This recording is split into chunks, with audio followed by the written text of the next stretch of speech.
now. And what we're going to talk about first is understanding that in terms of our cells, we have that plasma membrane made out of the lipid bilayer. That plasma membrane then is going to allow us then to have kind of like a border between one cell to the next, and then have a boundary. So then fluid on the outside doesn't just rush in, right? Ions on the outside doesn't just rush in. So we separate the intra and the extracellular components. The intracellular components then are part of our cytoplasm. The cytoplasm contains the fluid part called the cytosol. The cytosol is where we see the sodium, the potassium, the ions, as well as fluid that's inside. We'll also see proteins, lots of proteins that are found intracellularly in the cytosol. Besides the cytoskeleton and the cytosol, we'll see some kind of cytoskeletal components, right? Even though we kind of picture the cell as kind of this floating mass of lipids, and then water on the inside, and everything's just floating on the water very, very chaotically. In reality, we see microscopic components keeping the nucleus anchored in place, keeping the ribosomes in place, keeping the mitochondria in place, right? In other words, we're going to have a little bit more order than we normally see inside the cell.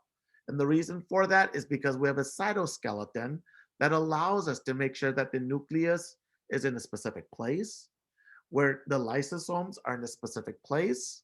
So then, and the mitochondria are in a specific place. So these organelles that we're going to talk about don't just bounce into each other, because if they did, it's going to cause damage internally. So the cytoskeleton is incredibly important in maintaining some kind of an orderly process inside the cell. So let's talk about all the things that we find first. First thing, cytoskeleton, composed of two main types, microtubules and microfilaments. The microtubules forms an internal scaffold allowing transport of organelles inside the cell. So this is very important intracellularly. So then you're going to see, we're going to have organelles that are very, very toxic. All right, it's got very, very strong degradative enzymes that can break apart proteins, that can degrade proteins. We want something that strong, right? It is so strong, the lysosomes, right, can actually destroy viruses and protect us so then we don't get infected. Would you want something that is that caustic, that strong, to just randomly bounce into your nucleus? Not really, right? You'll destroy the nucleus. And if you destroy the nucleus, you will kill the cell.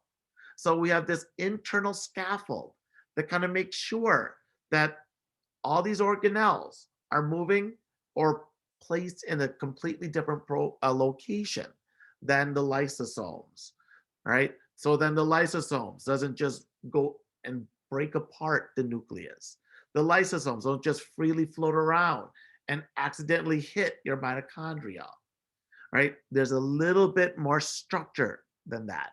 And that structure is due to the microtubules, right? So when we talk about forming an internal scaffold, it forms like an internal skeletal component, keeping all the organelles in the proper locations. It's also important for cell division, right? The microtubules will separate the chromosomes once we start to undergo mitosis. It will start to separate, so then we have 46 chromosomes in one cell, 46 in the other cell. Besides microtubules, we have microfilaments, which are made out of actin. Now, microtubules are usually found more or closer to the plasma membrane. The main part of these microfilaments is for structure, support microvilli, and also to support the cilia that some of these cells might have, right? So when we look at that first picture that we saw in our first slide right here, whoops, that's not what I wanted to see, right? You'll see a slide at the very end. Let me just end this. Actually, I might have to go all the way through this. You'll see that at the very start right here of our class, of our chapter 3, that you'll see what looks like little hair sticking out. That's a microvilli, right? Then we have on other cells, cilia, longer, right? Stronger hairs. They have different function. Microvilli is going to be there so that we can extend the plasma membrane. The main purpose is that we can have more storage of protein receptors then. Cilia is for movement of materials like mucus. So when you cough, you need to move that mucus out of your respiratory system. Well, the cilia in your respiratory system acts like an escalator. So then you can move that phlegm out of your respiratory system. So then you can either spit it down out or swallow it down. All right. You should never see a cell with cilia and microvilli. This is what we call a composite cell, right? Cells should either have one or the other. But in any of the cells that has one or the other, you can have microfilaments here. That's main purpose is to then anchor the microvilli down or to help the cilia in its movement. So that's one of the very big important differences between those two, right? Going back all the way here. Microtubules, internal scaffolding, keeps your organelles in place. Microfilaments anchor the extracellular components, including cilia and microvilli. They're there for stability and for movement. Next, right, we're going to talk about nucleus and some of the organelles. So in the nucleus is membrane bound. Deep inside is where we see our DNA. Now, what is the difference between DNA and chromosomes? Right? Not a lot of difference. You guys have heard that we have 46 chromosomes, right?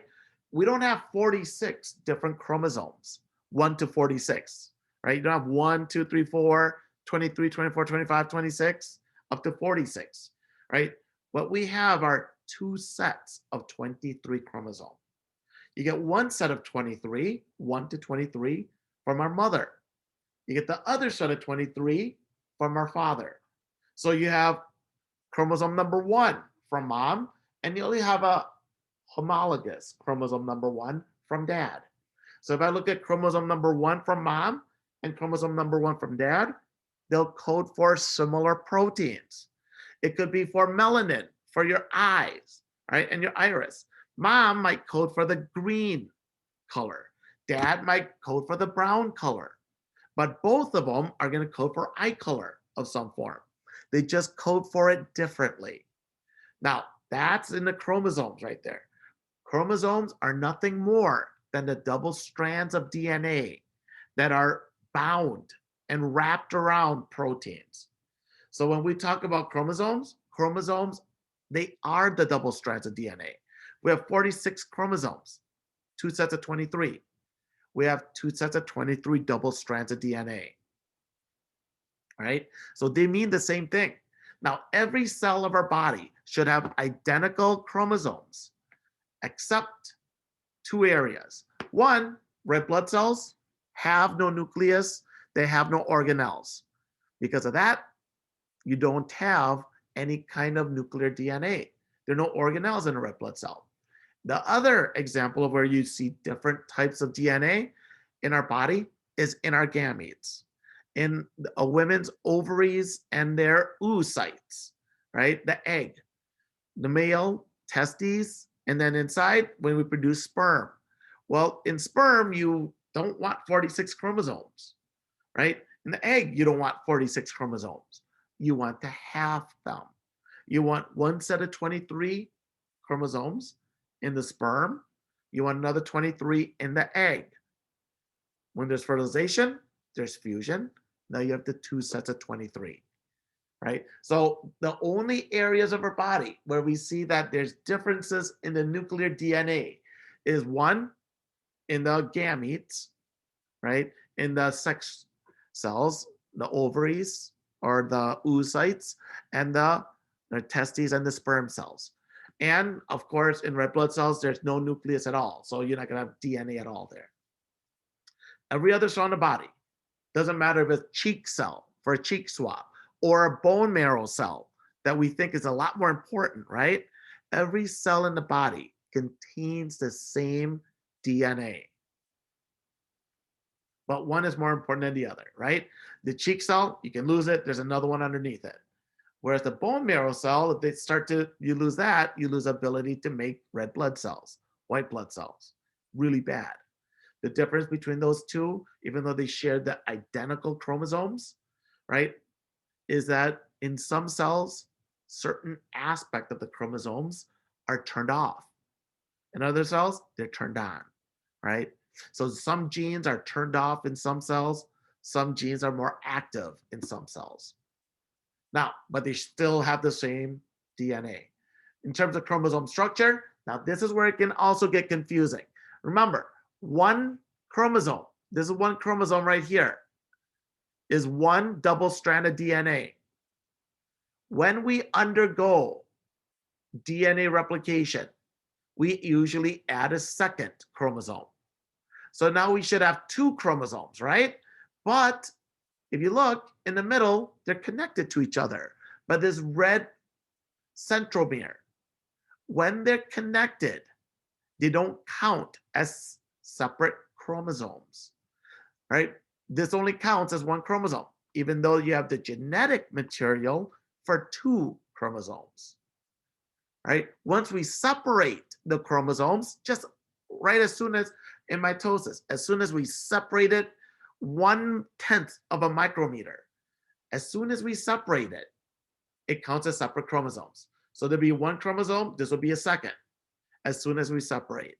But when it's connected by a centromere, these are not counted as separate chromosomes, right? They're considered one chromosome, and this arm is considered one chromatid, and the other arm, a sister chromatid. But since they're attached, it's only one chromosome. Here they're telling you, right, a chromosome is double strands of DNA folded along a protein called a histone to save room, right? And then folded again along more histones. So that's a difference between a chromosome and double strand of DNA. Basically, right, double stranded DNA is unwrapped. Chromosomes are those double-stranded DNA wrapped around proteins to save space. Ribosomes. Cytoprotein synthesis in the cytoplasm. Ribosomes are a combination of ribosomal RNA and proteins. There's a small and a large subunit, and we have free and attached ribosomes. Free ribosomes will produce different types of proteins versus attached ribosomes. Attached ribosomes are attached to an endoplasmic reticulum. When the ribosomes attaches, it turns it into the rough endoplasmic reticulum. So rough endoplasmic reticulum are these little, what looks like little kind of little proteins sticking out, right? And what I want you to do, let me see if I have a bigger example right here. No, right, is this. Tell me what is the difference between the proteins produced by free ribosomes versus proteins produced by the rough endoplasmic reticulum. For extra credit on your quiz, if you get it right, you get 7.5 points. Tell me the differences between proteins produced by free ribosomes versus proteins produced by ribosomes that are part of our rough endoplasmic reticulum.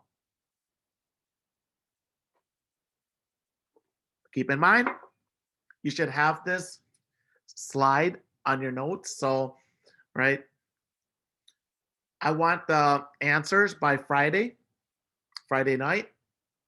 And if you get it right, I'll add 7.5 points to your quiz. Ribosomes are formed in the nucleolus. And the ribosomes are the site of protein synthesis. Again, you should have this on your notes, so just look it up, right? So here are the ribosomes, combination of proteins and ribosomal RNA. They get moved out of the nucleus. Then they either attach to an endoplasmic reticulum, or some of them are just floating in the cytoplasm. Even if they're just floating in the cytoplasm, they're going to read messenger RNA to produce proteins. If they're attached to the endoplasmic reticulum, right, then they're also going to attach to messenger RNA and produce other types of proteins. Tell me which type of proteins are produced by the different types of ribosomes, right? Again, here's a rough ER. They produce proteins. Now, the smooth endoplasmic reticulum, if you take a look, right, the rough endoplasmic reticulum are studded with little dots here. These little dots that it's studded with, those are the ribosomes. Kind of makes sense why they're closer to the nucleus, right? Messenger RNA is going to be produced in the nucleus. Messenger RNA is what we're going to read. It tells us which amino acids goes where, so we can make the proper proteins. Then the smooth endoplasmic reticulum is a little bit further away. The main purpose of the smooth is to detoxify and to produce fats and lipids. So if we're going to produce testosterone from our testes, right? Well, it is the smooth endoplasmic reticulum that activates to produce this testosterone. Remember, testosterone uses cholesterol. Cholesterol is a lipid, right? How about estrogen? Same thing, right? Estrogen's produced not from the raw endoplasmic reticulum or on free ribosomes. Is produced in the smooth endoplasmic reticulum because it uses fat. And smooth endoplasmic reticulum, right, manufactures lipids. It's also then important as well as of a way producing the phospholipids in our plasma membrane, so then we can have repair and healing if the cell gets damaged. Right, the Golgi apparatus. Now, what is a Golgi apparatus? Once we produce a protein, the protein needs to go to the correct place for it to function. Meaning what? In the GI tract, we're going to produce enzymes. Specifically, enzymes some of you might have heard of, lactase, right? Asians like me have an issue sometimes drinking milk, eating dairy products. And what happens is, for us, we don't have a lot of lactase. Lactose is the sugar that's found in milk and dairy. So without lactase, I can't separate. I can't, all right, lactose is glucose and galactose, bond it together. Lactase breaks it apart. As we break it apart, then you can absorb the glucose by itself and the galactose by itself. But when it's attached as lactose, you can't absorb either one. So we need lactase, the enzyme. So what do? In the GI tract, our cells produce a lactase, and then it takes it to the Golgi apparatus, and the Golgi, right, will direct it so then it inserts onto the plasma membrane. So the Golgi apparatus' main purpose is to package, modify, and then distribute proteins and lipids for use either internally or externally. So I say the Golgi apparatus is like the UPS guy. It's like the United States Postal Service. What do I mean by this, right? If you're trying to send a package, let's say you just bought a sweater and you wanted to send it to your mom and she lives somewhere else, right? She lives in New York, right? What, can you just take that sweater and just stuff it into your mailbox? Of course not, right? Nobody's going to know what the heck that sweater is for.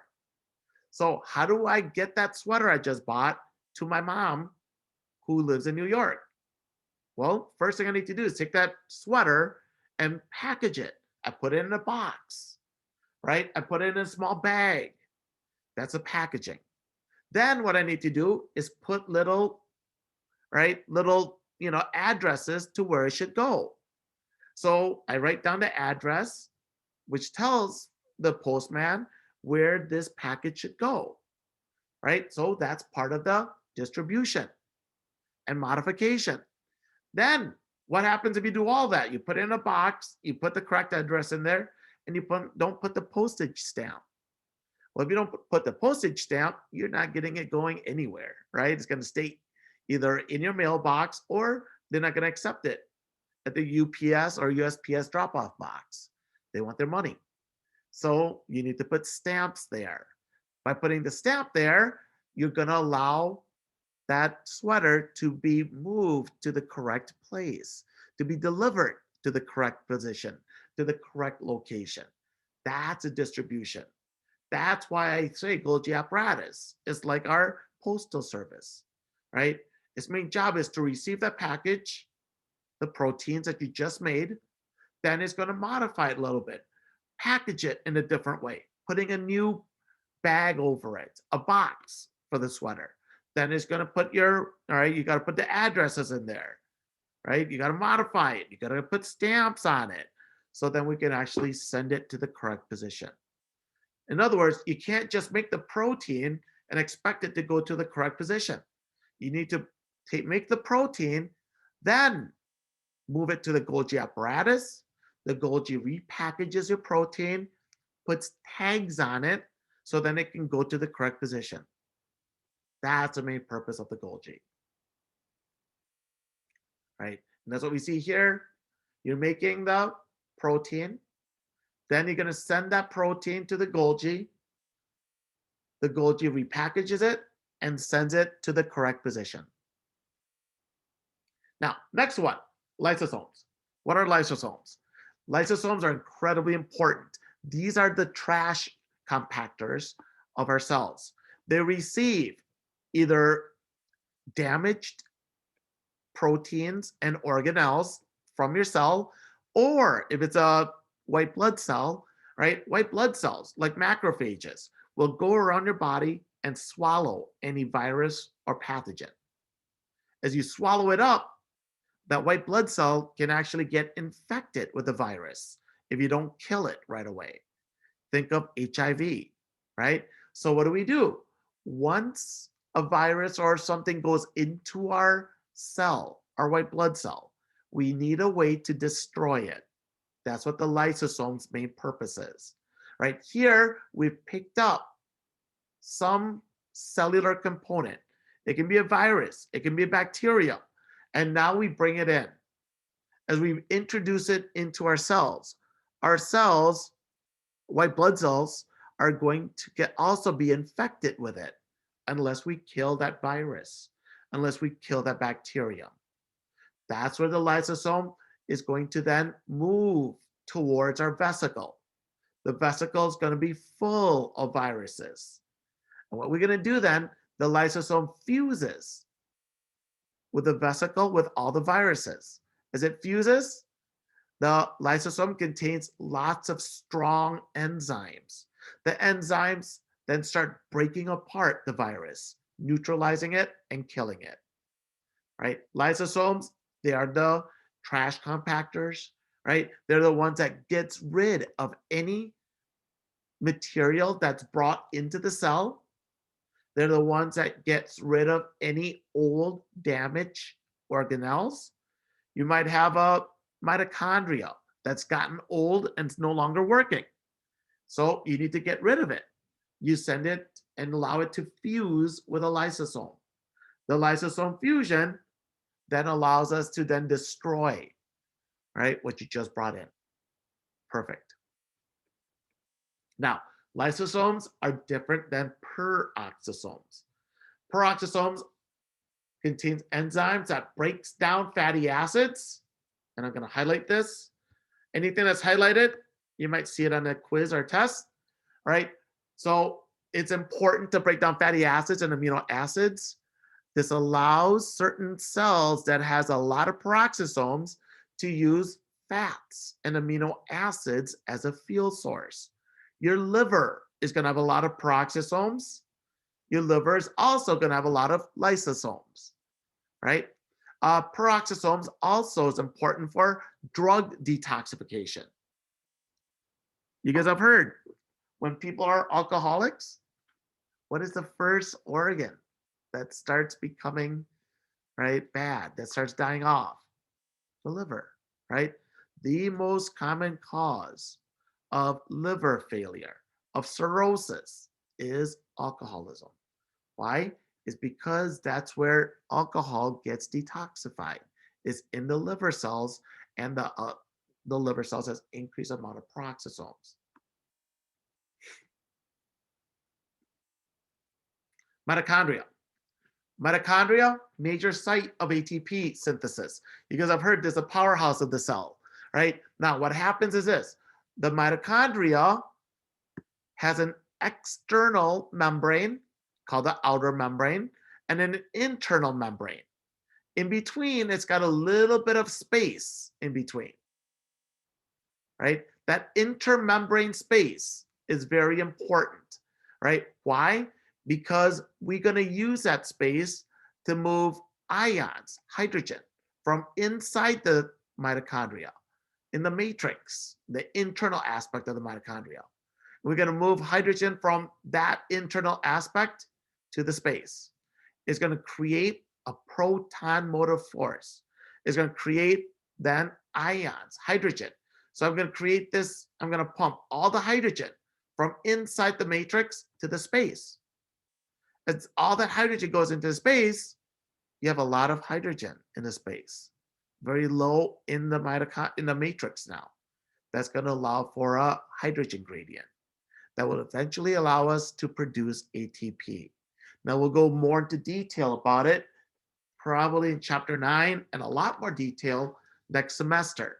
But because of the presence of enzymes for the Krebs cycle, because of presence of these membranes, right, and the components and proteins found in the membranes, this is where aerobic respiration occurs.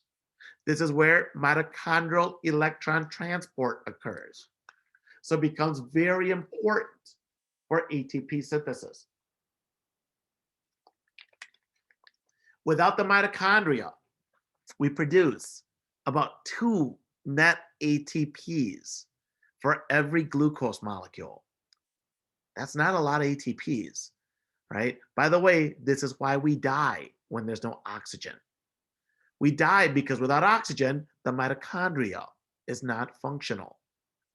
When it's not functional, all the glucose in our body only produces 2 ATPs net per glucose.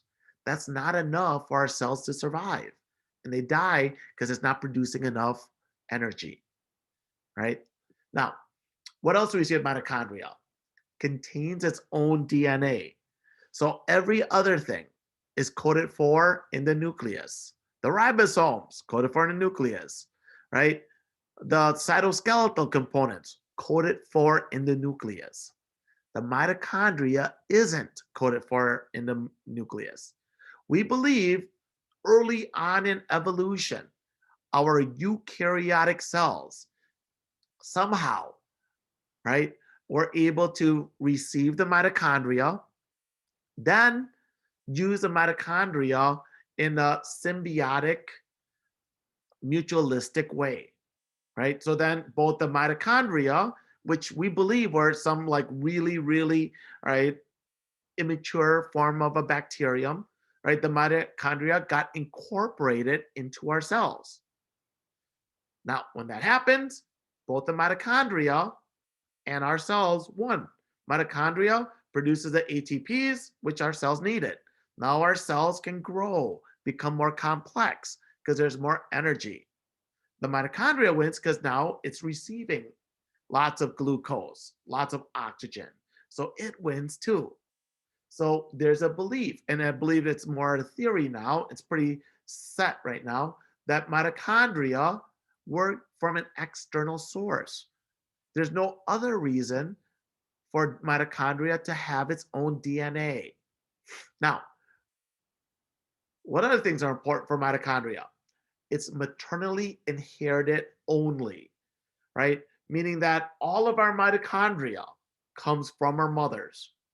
All right. It's not like when we talk about, like an X chromosome or things like that, right? What we're going to see for mitochondria is that because of the way the sperm fertilizing the egg occurs, because of that way that the sperm fertilizes the egg, the sperm never has a mitochondria entering the oocyte ever. So what we're going to see is because the sperm, right, and the mitochondria of the sperm never enters the oocyte, in the fertilized egg, it's got none of dad's mitochondria. All the mitochondria then solely from mom's oocyte or egg. Right. Centrioles and spindle fibers. Located in the centrosome, centrioles and spindle fibers become very important in our cell life cycle as we are about to undergo mitosis. They allow our chromosomes to align right down the middle so then they can be separated later on in the anaphase of mitosis, in the anaphase of meiosis as well. So they become important in kind of bringing the chromosomes to the correct alignment and then separating the chromosomes correctly. Cilia, kind of talked about it previously, right? Cilia, much longer than a microvilli. There are fewer cilia per cell when compared to the microvilli. The main purpose of cilia is to move materials over its surface, whether that material is mucus. Think of your respiratory system. How many times during the day do you kind of clear your throat, right? Why? It's to remove mucus from our respiratory system. If mucus and phlegm is stuck in the lungs, it becomes a great breeding ground for microorganisms, and you'll have infections as a result of it.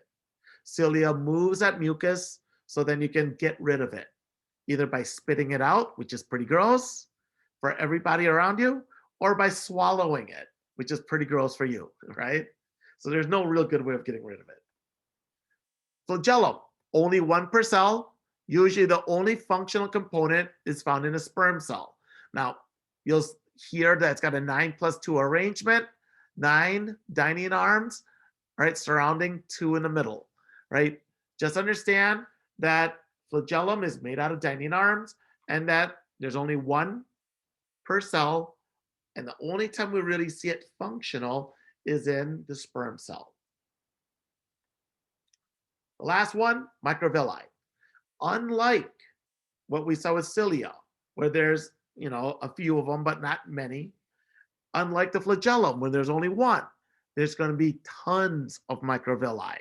Microvilli are extensions of the plasma membrane, finger-like projections of the plasma membrane up and down, up and down, up and down. Why is this important? Now, if I were to cut off the microvilli and instead of having nice up and down movement of the plasma membrane, if I cut it off right here, my plasma membrane is very short, right? By having microvilli, it allows us to increase room so then I can have more plasma membrane space. The longer, the more space I have for the plasma membrane, the more space I have for receptor proteins. So if I'm eating and there's a lot of, right, a lot of sugars in my diet, I want to absorb as much as possible. What happens? Well, if I have this really flat and I cut off the microvilli, the plasma membrane is just a small, short line. That's not a lot of room for receptors. There's not a lot of room so then I can absorb all my nutrients. We're going to see in a second, celiac disease causes that, right? Now, by having the microvilli, I allow the plasma membrane to be extended back and forth, increasing the amount of room for receptors, increasing the amount of room for me to have absorption. That's perfect. This slide kind of tells us, right, the functions real quickly. So this is a pretty good slide if you want to kind of move it and print it by itself, right? Now, we went through a lot. So the last thing I want to do is go through something incredibly hard, like protein synthesis. So we'll do that